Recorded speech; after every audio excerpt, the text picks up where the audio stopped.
2017 সালের 5 জানুয়ারি পরিবাগের বাসায় ছিলেন ইসলাম ব্যাংকের তৎকালীন ব্যবস্থাপনা পরিচালক আব্দুল মান্নান। ভোরের দিকে হঠাৎ করেই তার সঙ্গে দেখা করতে আসেন রাষ্ট্রীয় গোয়েন্দা সংস্থার শীর্ষ পর্যায়ের কয়েকজন কর্মকর্তা।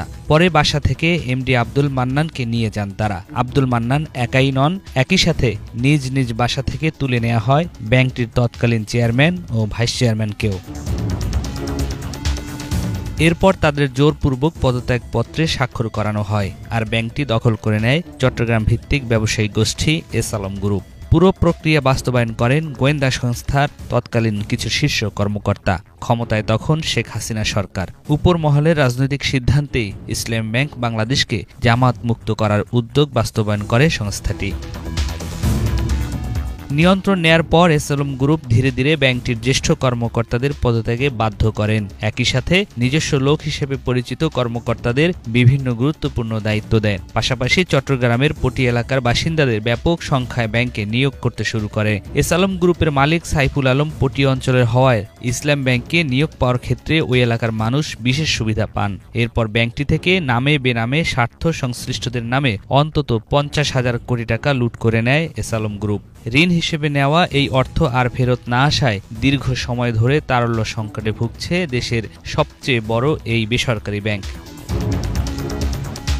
বিভিন্ন সূত্রে জানা যায় 2017 সালের 5 জানুয়ারি আরমাডা স্প্রিং মিলের প্রতিনিধি ও সাবেক আমলা আরাস্তু খানকে ইসলাম ব্যাংকের নতুন চেয়ারম্যান ও ইউনিয়ন ব্যাংকের এমডি মোহাম্মদ আব্দুল হামিদ মিয়াকে নতুন এমডি হিসেবে নিয়োগ দেওয়া হয়। বাংলাদেশ ব্যাংক একই দিনে এই নিয়োগ অনুমোদন করে। ইসলাম ব্যাংকের সভাটি অনুষ্ঠিত হয় রাজধানীর রেডিসন ব্লু হোটেলে বিশেষ নিরাপত্তা ব্যবস্থার মধ্যে। আরমাডা স্পিনিং এস আলমেরই স্বার্থ সংশ্লিষ্ট একটি প্রতিষ্ঠান। আমানতের টাকার অনিয়ম করতে রাজি না হওয়ায় সেই আরাস্তু খানকেও পদত্যাগ করতে হয়। এস আলম গ্রুপ নিয়ন্ত্রণ নেওয়ার আগে ইসলাম ব্যাংকের 50% বেশি মালিকানা বিদেশিদের হাতে ছিল।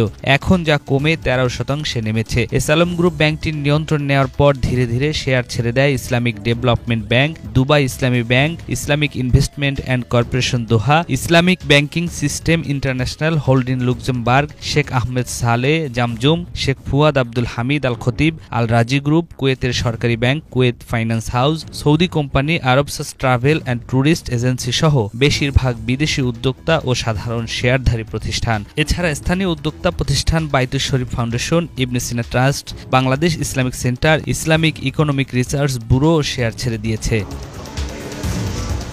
2017 সালে এস আলম গ্রুপ যখন ব্যাংকটির নিয়ন্ত্রণ নেয় তখন ব্যাংকটিতে তাদের 3 প্রতিষ্ঠানের নামে ঋণ ছিল 3006 কোটি টাকা। ব্যাংকটির চট্টগ্রামের খাতুনগঞ্জ শাখার গ্রাহক ছিলেন সাইফুল আলম। প্রাপ্ত নথিপত্র পর্যালোচনায় দেখা গেছে এস আলম নামযুক্ত আছে ও নামযুক্ত নেই এমন ঋণের পরিমাণ এখন প্রায় 50,000 কোটি টাকা, আর সাইফুল আলমের জামাতা বেলাল আহমেদের ইউনিটেক্সের ঋণ 454 কোটি টাকা।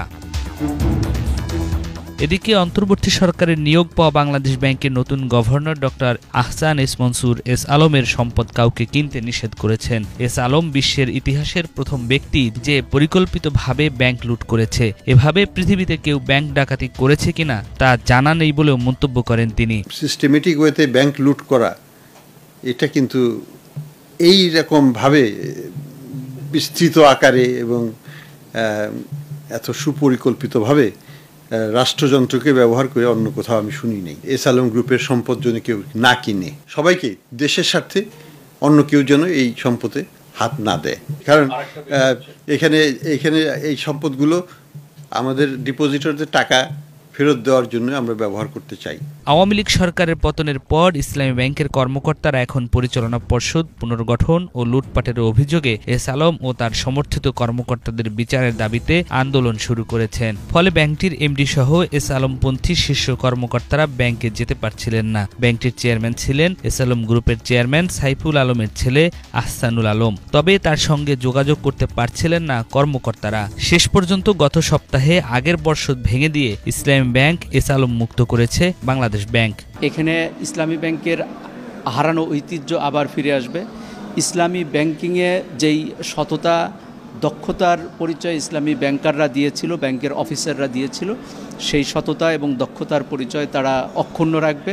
সেই ধারা অব্যাহত থাকবে। ইসলামী ব্যাংকের সেই সোনালী সুদিন আবার ফিরে আসবে এই প্রত্যাশা করি। আমি গভর্নর মহোদয়কে অনুরোধ করব যে ইসলামী ব্যাংকে ইসলাম থাকতে হবে, ইসলাম বাদ দিয়ে ইসলামী ব্যাংক হবে না।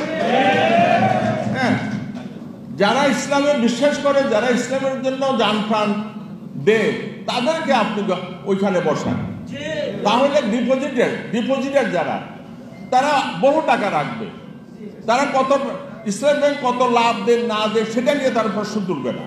তারা শুধু দেখবে এটাতে প্রকৃত ইসলাম আছে কিনা, সিকিউরিটি আছে কিনা তাদের অর্থে। ইসলামী ব্যাংকের বৈষম্য বিরোধী ও ব্যাংকের স্বার্থ রক্ষাকারী ব্যাংকার সমাজের সমন্বয়ক আবু ওয়ালিদ চৌধুরী সম্প্রতি এক বিবৃতিতে বলেন, ব্যাংক থেকে নামে বেনামে 65,000 কোটি টাকা বের করে নিয়েছে এস আলম গ্রুপ।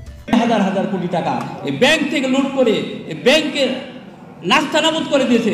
প্রত্যেকটা লোকের সঠিক বিচার হওয়া দরকার। অনেকগুলো শিপিং লাইন আমরা দেখলাম যে এই শিপিং লাইনগুলো ইসলামী ব্যাংক, অন্য ব্যাংক, ইসলামী উইংসের যে ব্যাংকগুলো আছে এবং এস আলম যে কর্তৃত্ব যে ব্যাংকগুলো আছে, এই ব্যাংকগুলোর পেয়ারের কোন তারা নিচ্ছে না। তারা শুধুমাত্র এই শরিয়া ভিত্তিক ব্যাংকিং ব্যবস্থা ধ্বংসের জন্য তারা এই কাজটা করেনি, তারা এটা করেছিল এই দেশের অর্থনীতিকে ধ্বংসের জন্য।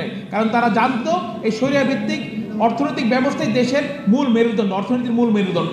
আওয়ামী লীগ সরকারের পতনের পর এস আলম পরিবারের সদস্যদের পাশাপাশি গ্রুপটির অনেক কর্মকর্তা কর্মচারীও দেশ ছেড়েছেন। পরিবর্তিত পরিস্থিতিতে ব্যাংকের পরিচালনা পর্ষদ পরিবর্তন হয়েছে, একই সাথে অভ্যন্তরীণ জটিলতাও কমতে শুরু করেছে। এর মধ্যে ইসলাম ব্যাংক বাংলাদেশে 3 ধরনের অনিয়ম তদন্তে 3টি অডিট ফার্ম নিয়োগের সিদ্ধান্ত হয়েছে। 2017 সালে ব্যাংক দখলের পর কিভাবে ঋণ বের হয়েছে, ট্রেজারি বিভাগ কোথায় কিভাবে টাকা ও ডলার বিনিয়োগ করেছে এবং এ সময় নিয়োগ ও পদোন্নতিতে কি ধরনের অনিয়ম হয়েছে তা খতিয়ে দেখবে। নিয়াজ মখদুম, বাংলা ভিশন, ঢাকা।